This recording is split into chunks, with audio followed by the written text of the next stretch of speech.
Hello, welcome to Tales from the Bridge. My name is Tristan. And my name is Sam. My name is James. And I'm Kevin. And we've got a lot to talk about this week, from the book of the month to, well, what book of the month? It's kind of many books. Yeah, It a whole is. series. The Expanse by James S. Feel A. like- Corey, recommended I feel by like Sam. we need some reverb on that or something when you say the Expanse. Dun, The dun. Expanse. So, yeah, I'm looking forward to talking about that because we've been reading them for years. We actually, Sam, you recommended the first book, Leviathan Wakes, before we were doing the podcast, when we were just hanging out and talking books.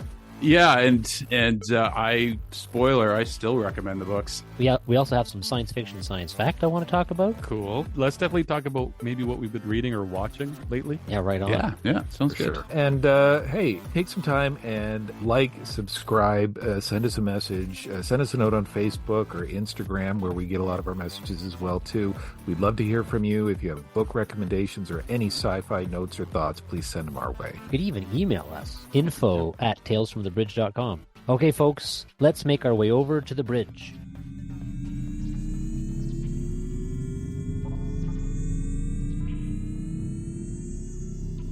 So this week for science fiction, science fact, I feel like we need to address a bit more SpaceX rocketry. Only because it's one of these things that makes the news a lot, and it's very contemporary, and it's just perfectly science fiction.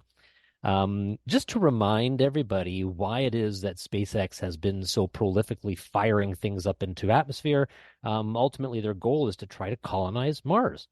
And I think it's easy to forget that, given what they're doing for the private sector in getting communication satellites up and internet connected devices up there, and the military, etc.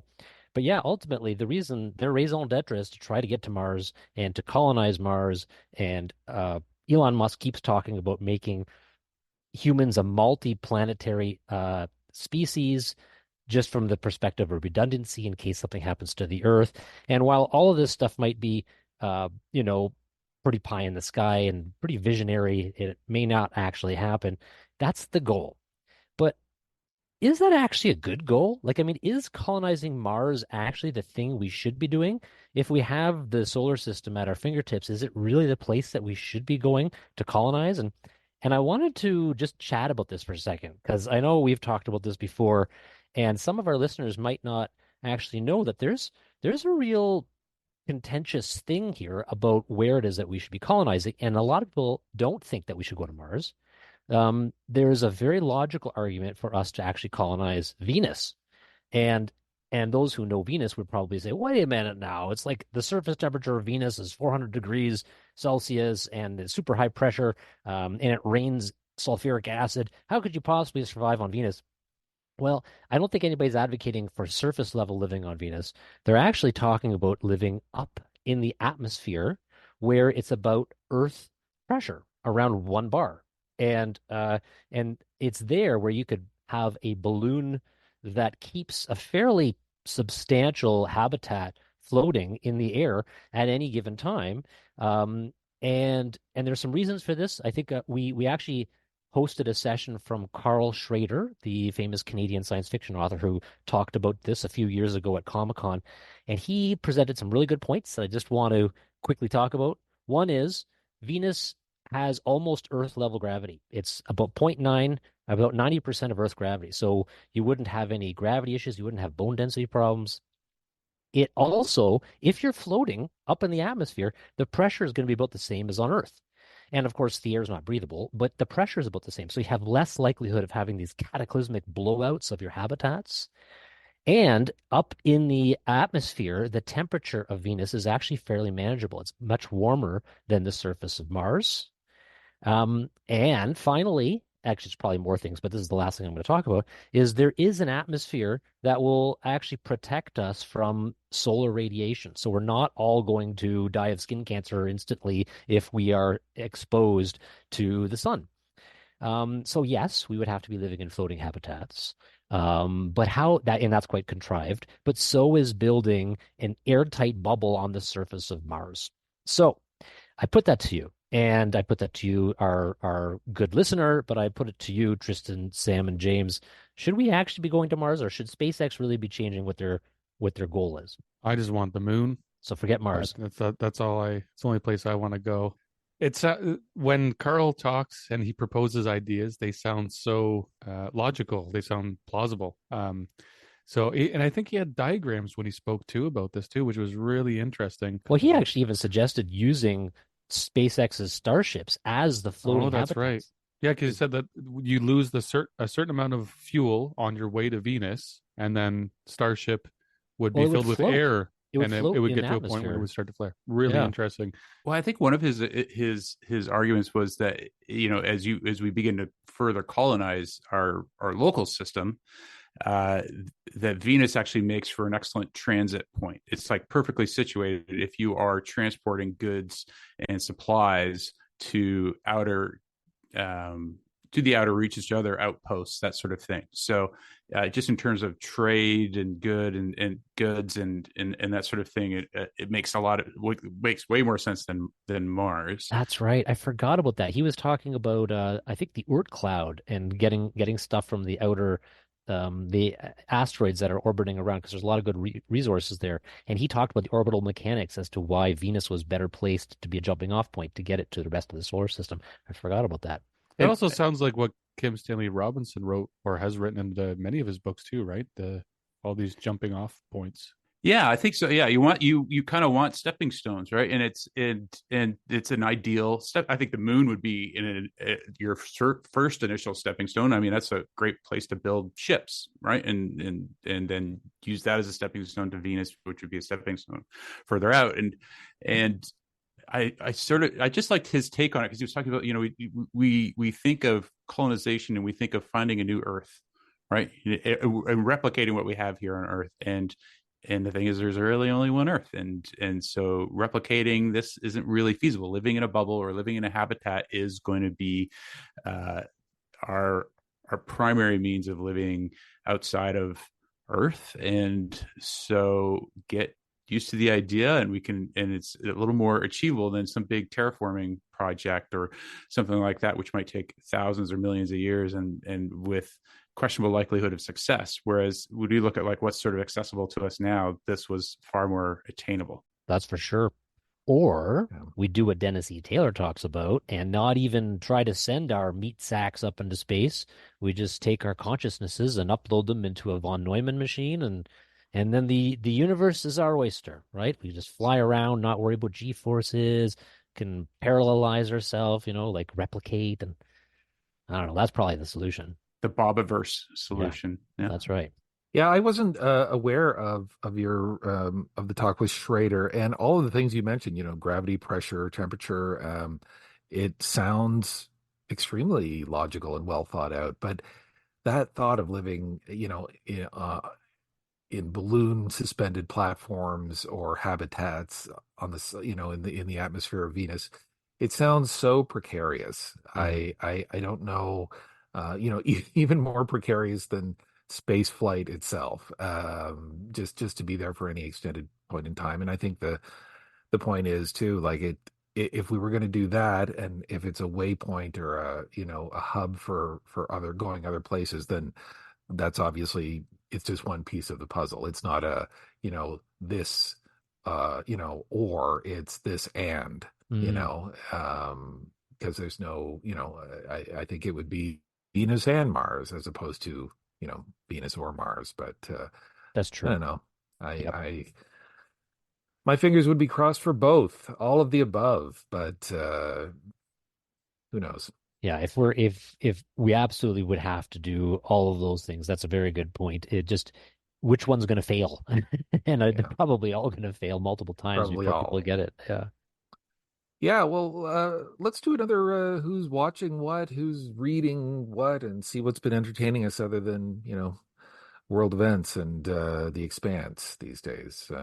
I'll dive in first just because I'm the one talking, but it's not a novel, it's not a series, but I was perusing my local library recently and being an old comic book fan and an old Green Lantern fan, I ran across N. Kate Jemison's Far Sector series that was released a few years back with her take on the Green Lantern myth, with her new character, Sojourner Malene. I think that's how you pronounce her name, or Lantern Malene, who has been sent out to this planet way out beyond the Guardians of the Universe's purview, more or less, that it is not even a numbered. If you're familiar with Green Lantern lore, you'll know that there are these sectors that the Guardians issue Green Lanterns to, kind of like space cops. And this one is even beyond that. There's no number to the sector. So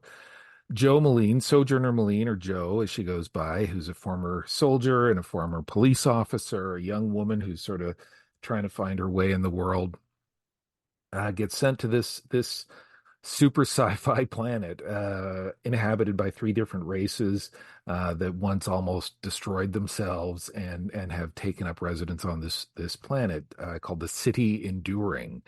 I think 20 billion people live on it, and I won't say much other than I really enjoyed it. Again, being an old Hal Jordan, John Stewart Green Lantern fan, this was a really refreshing take on the hero story and how the powers work and who the character is. And it also has that sort of modern take on the writing and um, social events and social issues, especially with Joe being a young Black woman, and relating that to the other issues that are going on in this planet. So, yeah, highly recommend that. N.K. Jemisin's Far Sector.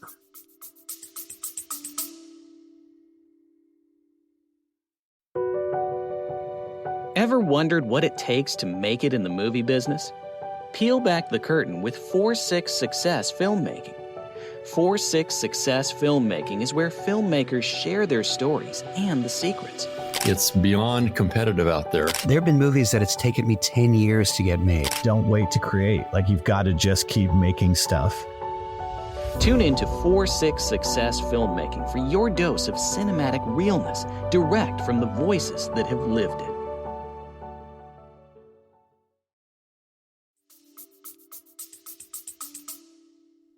I love that N.K. Jemisin wrote some graphic novels, released the stories for it. That was for DC, right? Yeah, I That think. was a DC book, yeah. Yeah, it seems like a thing that they are hire sci-fi authors for these. We had Richard Morgan recently on the show, and he had been doing that with Marvel. So it seems like they are soliciting novelists, sci-fi novelists, to do graphic novel stories. This is probably not a new thing. It's just new to me. So that's really cool that N.K. Jemisin did it as well. Well, I could go. I have been reading a lot of The Expanse. I listened to two books in the last month, and I'm not going to talk about that. But I did also go see Dune 2, this little movie. You might not have heard about it. And I don't think we've talked about it yet. So I went with my kids, and I actually went to go see it twice. And I think the second time I appreciated it even more. And I really appreciated it the first time I saw it. The second time I saw it, I was able to take in even more, and I wasn't weirded out by a lot of the visuals. Not that I was significantly weirded out the first time I saw it, but I was able to appreciate it more. And holy macaroni, Denis Villeneuve, that guy just he puts together a visually appealing story. And taking such a dialogue heavy book and making it into a dialogue free, essentially movie. I don't know. I mean, I'm not going to say I think it was an amazing achievement. And I liked it better than the first movie. That was my take. I'm sure we'll talk about it again, but that was my highlight of the last month. I'll just continue with the Dune 2 chat because I went and saw those as well. I also picked up one of the Dune popcorn buckets. So if you're looking for one, $150 and it's yours. That's a deal. I would love to talk about Dune a lot more. We did a Dune episode too when the first movie came out, where we just talked a lot about the books and the movie. I like Dune, but I'm not that into Dune. I read the first two books, and even the first book, I like the inner dialogue and certain things that Herbert did with that book, but I'm not that interested in the world. It's not a place I want to go. Like, Totally and agree. I've heard it compared to the Lord of the Rings of sci-fi. I hope not. I would never compare the two, he does build a culture, or many different cultures, and he gives them interesting language and words and characters and all these things. But I do find it very unoriginal overall. I do think he came up with some really neat things. I do like those books, and people will come at me if Dune's their favorite book, and I get that. But I think they're great books. I did enjoy them, but they're not they just don't appeal to me that much. Um, the first movie, the first Villeneuve movie, by the way, I'm a David Lynch fan, so I love the first movie. I actually like the first half of the David Lynch movie more than the second half. I think you could do an edit maybe of the first half of the David Lynch movie and then put Dune Part Two, and that'd be a good complete movie. Half joking with that, but it could be effective. Yeah, Dune is the movies I loved. I thought they were great, but because of the spectacle, like I don't know that the storyline really draws me through, but the spectacle was amazing. Even just the intro to Dune 2, where it had that jarring voice that said in a different language, "Power over spices, power over all," and it was really loud. Oh yeah, yeah. And that was very jarring at the very beginning of the movie, and it was almost startling. It was quite startling, I thought. But it was an interesting, and it was a counterpoint. It was completely different from the following scenes. Anyway, I just thought that was an interesting thing that he did with that. Without being a horror film, I was surprised at how creepy it was at times. Right. Like when at the beginning when the Harkonnens kind of start floating, like that, it just there's nothing Yeah. much happening, but they just float, and it's that the sound and everything and the way it's shot Mhm. is very creepy. Agreed. Well executed. Yep. And when they were on the Harkonnens planet, the black and white feeling, the sound, the huge noise from the crowd in that Colosseum. Yeah, it was really interesting to see that in theaters. That scene, just to jump in for a sec, that scene on the Harkonnen homeworld, I thought was extremely unsettling and well done. I haven't seen anything like that in a long time in a movie. So yeah, I agree. Very, very well done scene. It's a big spectacle movie. I mean, it's a lot of fun. I still like. It's like why the swords? Why so many? Why do we? You're crossing the expanses of space, and you clearly have guns. The guns show up, stuff because lasers get used. But like, let's slow down on all these lasers before we go to this big battle and sharpen those swords, fellas. They're like, yeah, whatever. It is Sorry, frustrating. I don't buy agree. that at all. No. And also, I don't buy that like Timothy Chalamet is going to beat Austin Butler in a knife fight. Sorry. Sorry. Like Austin, like I saw Austin fly a B-17 over Nazi Germany and bail out and survive a POW camp just on Apple TV recently. So I'm just saying he's got some chops, and I'm not sure he's gonna, beat Timothy, who, I struggled to Willy believe Wonka? is Willy Wonka. Thank you. Yeah, like Willy Wonka versus like I don't know B-17 driver. I'm sorry, this is gonna happen. Anyways. Yeah, we've been watching as a family. I just did it again, banging tables. We've been watching as a family the X-Files. So I've watched the series in full twice. I'm a massive fan, and we thought we'd relive the 90s again, and it does not disappoint. It still holds up. Even like we're watching as a family and everyone's enjoying it. It's like, we got to fit time every night now to like, for the monster of the week. So it's been great. I still think the alien storyline is the best storyline. It's been awesome. So that's been a lot of fun and nostalgic, which has been a theme lately because the other nostalgic theme has been G.I. Joe. So I rediscovered the G.I. Joe comic book series, which has been rebooted by Skybound and Image Comics. Skybound, you may know them for The Walking Dead. And so they do things really well. And they have actually brought back for G.I. Joe the sort of founding father of the G.I. Joe comic book series, which is Larry Hama, who was the writer and editor for the series and forever. And they have also got Chris Mooneyham and Francesco Segala, and there's three. So there's GI Joe, then there's Cobra Commander, then there's Duke. So there's sort of three parallel series running, and they've rebooted. Skybound's also rebooted Transformers and put a totally cool spin on it. So it's been 80s and 90s for me, and it's I'm a 1985 to 88 GI Joe fan, so those were my years, the golden years, if you ask me. And we get to revisit those golden years with this comic book series, and it is fantastic.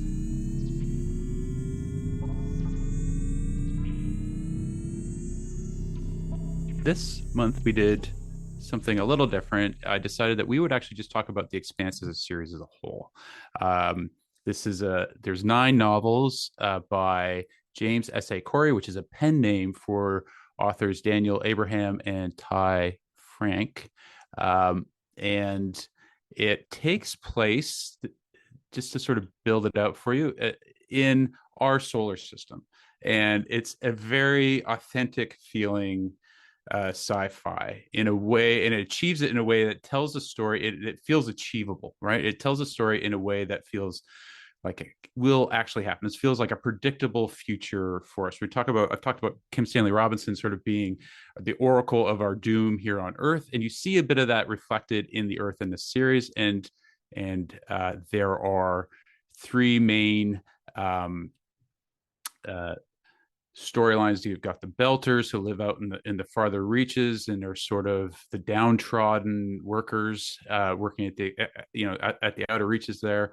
You've got the Martians who are sort of military doing a big terraforming project, and then you've got Earth and Moon and various bases around the solar system. Anyways, things sort of, as you go through the series, they find an alien artifact which opens up to other worlds, and the story has a way of expanding on itself. That's the Expanse.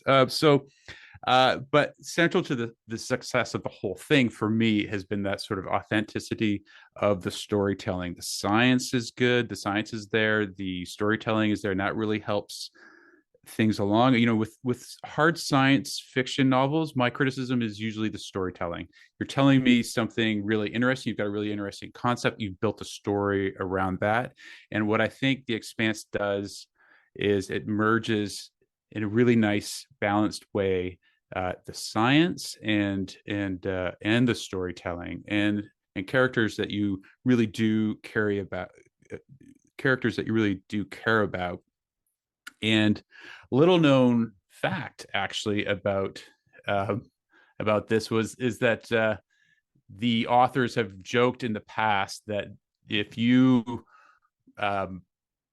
really enjoyed Andy Weir's novel The Martian, they have suggested that the Expanse might just as well take a place in that world further down the line, right? And it was all kind of a joke for publicity, but that was their take on it. They wanted to make it feel attainable, and that the technology you were hearing about and reading about that they were covering felt attainable and was there is no faster than light speed, at least not any that we invent. So I'm not going to spoil anything, but this month I had to go back and read Persepolis Rising, which is book number 7. And I was a little worried because I was a little worried because that's where I left off, and I haven't finished the entire series yet, so a little mea culpa there. But I was a little worried. It's like, well, have they jumped the shark? Is this going to have they have they gone too far? Have they sort of burnt out and they're just becoming a cash grab? Which I think you see a lot in these, especially the really extensive fantasy series. Like it starts to feel like a money grab. You're like, actually, you told the story already. Now you're just telling a different version of it, right? So that is not the case here. They keep broadening the world and the world building with it. And there's in no way any sharks being jumped. At least in book 7, it's a fantastic read, and felt like I was getting something new with characters that are kind of beloved. So anyways, my unabashed love of this series it continues. But anyways, what did you guys think? I would like to follow up because I also love this series, and I didn't know about it, Sam, until you told me about it, and I started going through and eating the books up very quickly. This month I did Persepolis Rising as well. And then I also did Tiamat's Wrath. So I did book 7 and 8, and I'm not going to spoil anything for anybody, but I would like to echo what you said around them not rinsing and repeating. Like, holy man, each story is entirely different from the previous. And it's just the Expanse name is actually, I think, a really good description of the series because it's very expansive in terms of the concepts that they explore.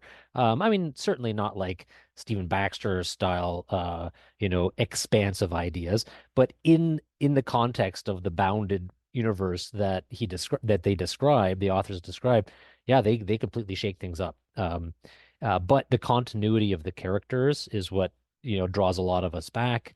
Yeah, absolutely. There's a ton of criticism around hard science fiction because there's not relatable characters. This thing's full of relatable characters, and we like them, and they like each other. We know their relationships. We feel comfortable with them.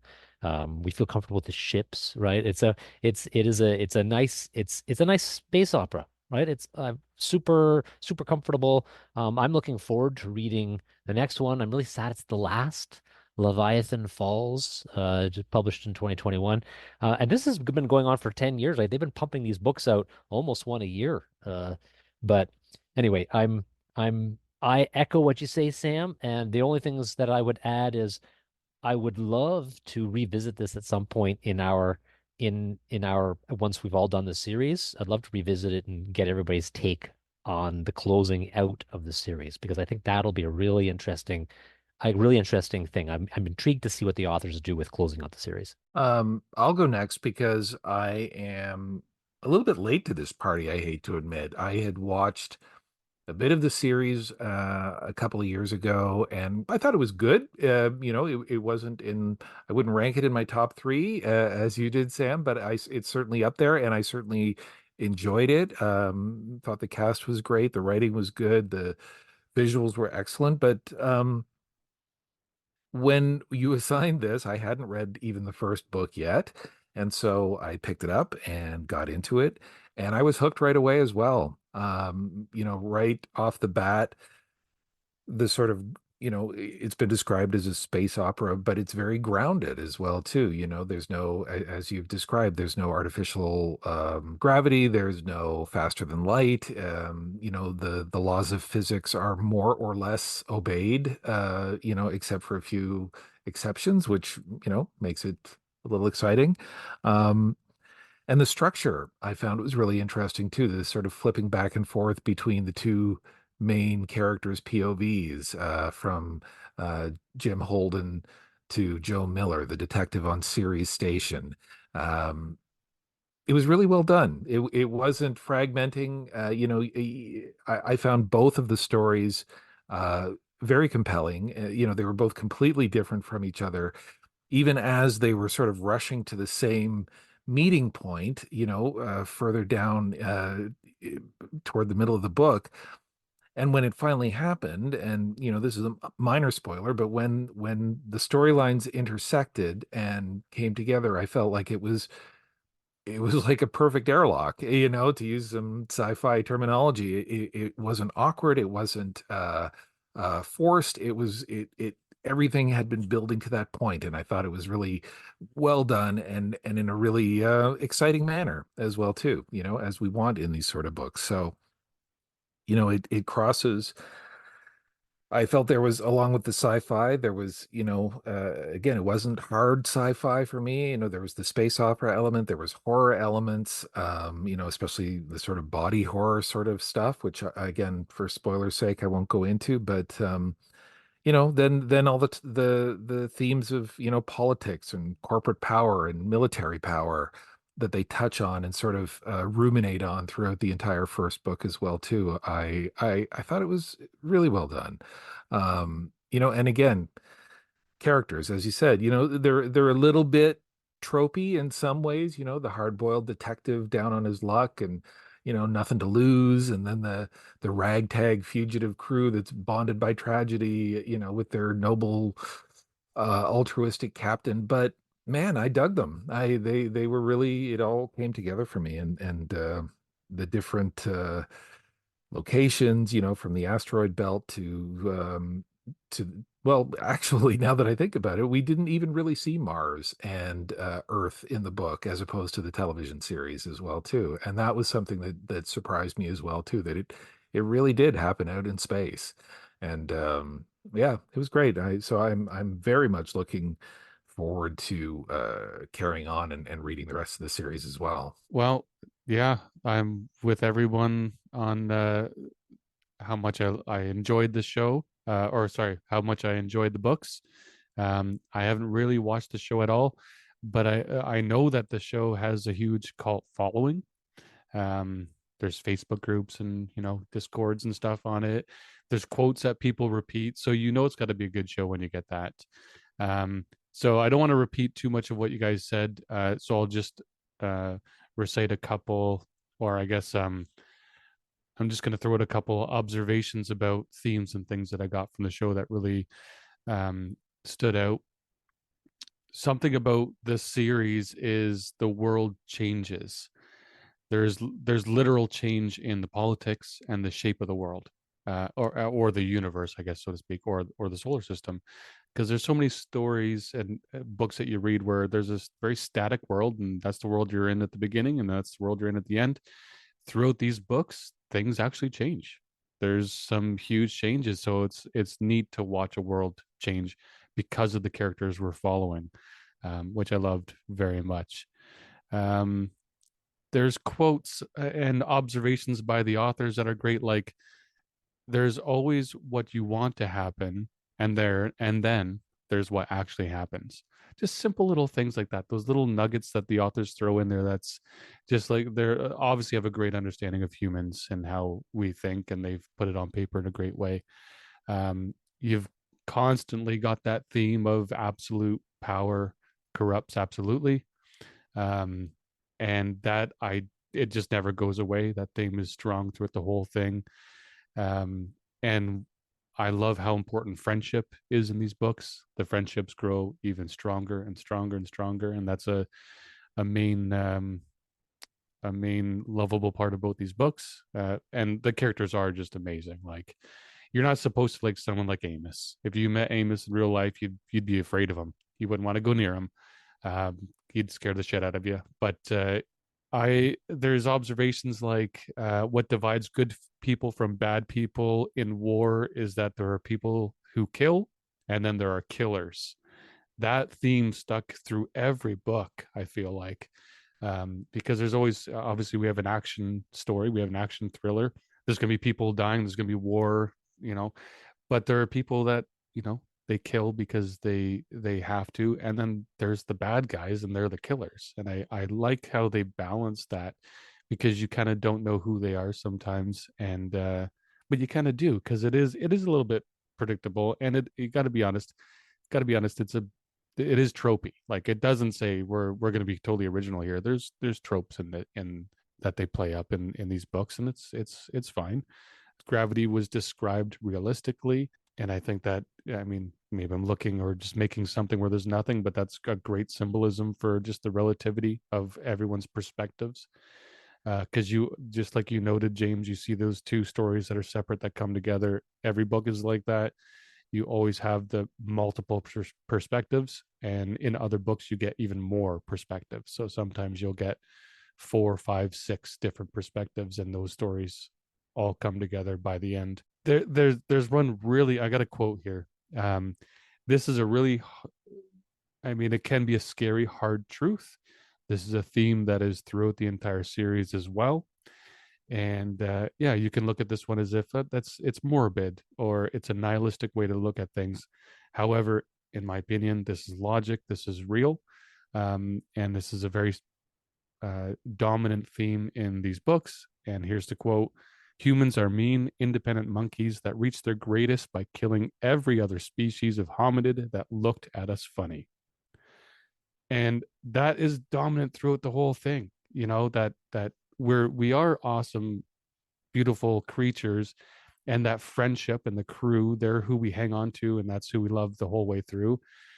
But then there is the reality that, like, the reason why even hundreds of years in the future, maybe 10,000 years in the future, we still might not get along, because we're just there's ancient evolutionary factors in our psychosis, and that's dominant in these books, that there's always going to be war.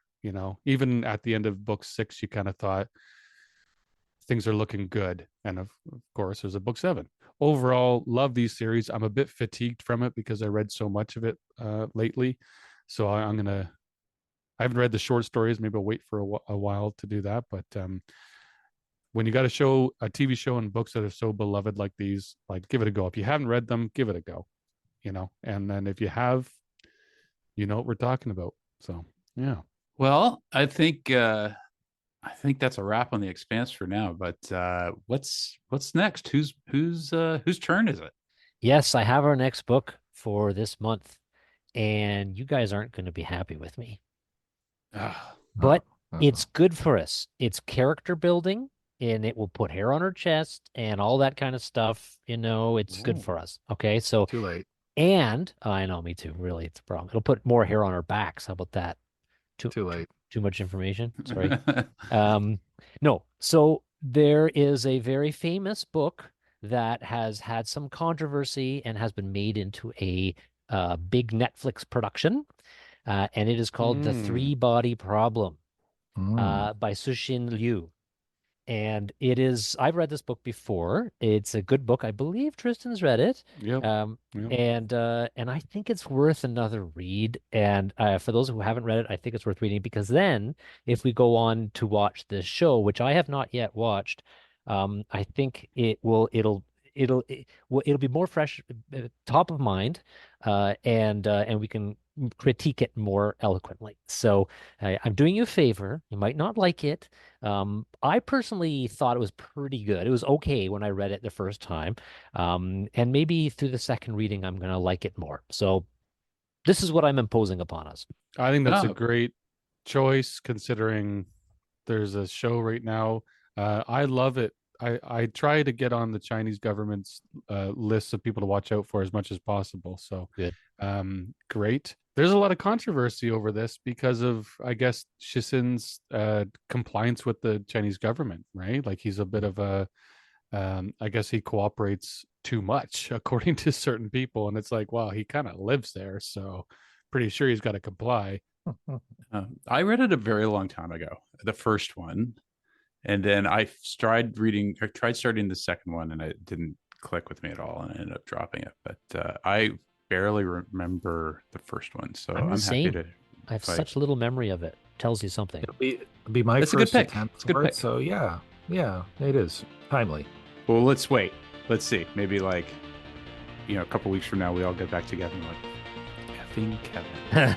That was a waste of our time. Oh, no. This is a good choice, man. Thank you for joining us on Tales from the Bridge today. Please subscribe to the show, leave us a review.